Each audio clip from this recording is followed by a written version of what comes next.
নমস্কার, স্পটার নিউজে আপনাদের সবাইকে স্বাগত। এই মুহূর্তে আমার সঙ্গে রয়েছেন অলোক মুখার্জি। অলোকদাকে নিয়ে আলাদা করে পরিচয় করে দেওয়ার কিছু নেই, সবাই জানেন। অলোকদা, প্রথমেই তোমার কাছে আসবো east Bengal north east match নিয়ে। একটা শক্তিশালী ম্যাচ, ঘরের মাঠে ইস্ট বেঙ্গল খেলতে নামছে, প্রতিপক্ষ নর্থ ইস্ট।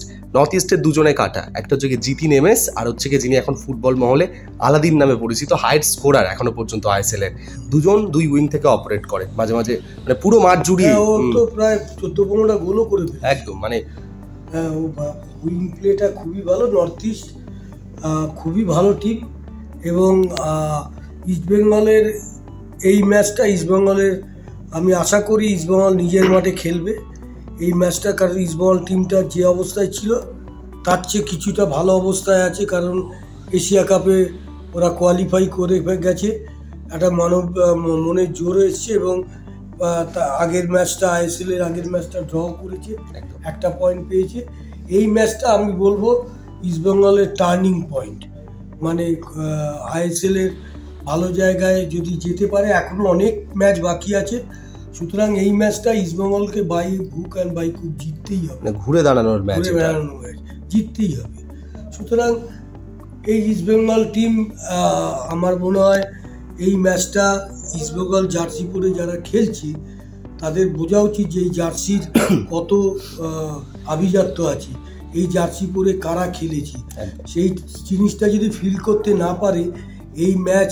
আর ইস্টবেঙ্গল সবসময় দেয়ালে চলে গেলে কিন্তু ইস্টবেঙ্গল ভয়ঙ্কর, সেই ইস্টবেঙ্গলকে সেই ভয়ঙ্করটা দেখাতে হবে নর্থ ইস্ট ম্যাচে। নর্থ ইস্টের বিশেষ করে তোমার পরামর্শ কি হবে জিতিন এমএস আর আলাদিনকে আটকানোর জন্য?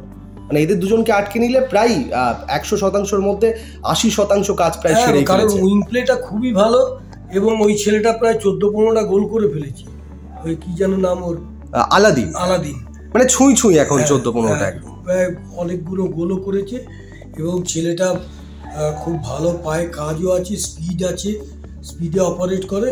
সুতরাং দুটো সাইড ব্যাকের বিরাট দায়িত্ব, এবং এইটাই প্রমাণ করার জায়গা, কারণ ভালো উইঙ্গারকে যদি আটকে দিতে পারে ব্যাক, তাহলে সেও মানসিকতার দিক দিয়ে অনেকটা এগিয়ে যাবে, এবং ইস্টবেঙ্গল ক্লাব অনেকটা গেম জায়গায় থাকবে। দুর্বলতা তো একটা রয়েছে ডিফেন্সে ইস্ট বেঙ্গলের, বারে দুই সাইড ব্যাক বলো বা হেক্টরও একটু স্লো হয়ে গেছে, যেটা অনেক বিশেষজ্ঞরাই এমনটা মনে করছে। অনেক ডেফিসিট আছে। যে ফুটবল ওরা খেলে এসে এখানে সই করেছিল, সেই ফুটবলের এখনো মানে 20% ম্যাচও খেলতে পারছে না। এবং তোমার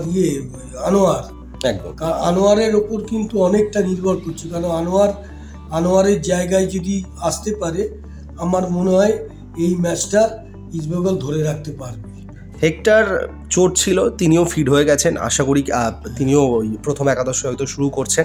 পাশাপাশি আরও দুটো গুরুত্বপূর্ণ প্লেয়ারকে পাবে না ইস্টবেঙ্গল। মোহামেডান ম্যাচে রেড কার্ড দেখেছিল নন্দ এবং মহেশ, এদের দুজনকে পাবে না। এটা বিরাট ক্ষতি, কারণ দুটো উইং প্লেটাই তো অকেজো, কারণ নন্দ এবং মহেশ দুজনেই ভালো অপারেট করে, কিন্তু যে ফুটবল নন্দ আগের বছর খেলেছিল সেই ফুটবল আমি এখনো পর্যন্ত তাদের মধ্যে দেখিনি।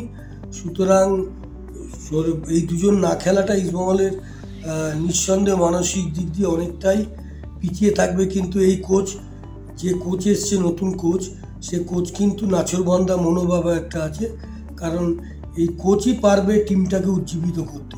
কারণ এই ম্যাচটা কিন্তু ইস্টবেঙ্গলের কাছে বিরাট কঠিন ম্যাচ এবং চ্যালেঞ্জিং ম্যাচ।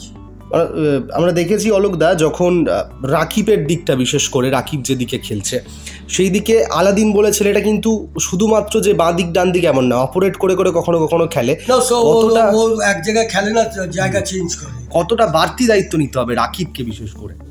যেদিকেই যাক ওকে ডাবল কাভারিংয়ে রাখতে হবে, ডিফেন্ডারদের ডাবল কাভারিংয়ে রাখতে হবে, কারণ ও এমন একটা প্লেয়ার, ও কখনো যে জায়গায় থেকে আটকে যাচ্ছে দেখছে, ও সঙ্গে সঙ্গে সাইড চেঞ্জ করে নেয়, এবং ও ফুটবলটা রিড করে খেলাটা। আমি দেখেছি ওর মধ্যে ভীষণ ভালো খেলা আছে, এবং ইস্টবেঙ্গল ডিফেন্সের বিরাট পরীক্ষা আছে কিন্তু নর্থ ইস্ট ম্যাচে। সেই পরীক্ষায় আমি ভগবানের কাছে প্রার্থনা করব এই পরীক্ষায় ইস্টবেঙ্গল ডিফেন্স যেন উত্তীর্ণ হতে পারে। অসংখ্য ধন্যবাদ অলোকদা।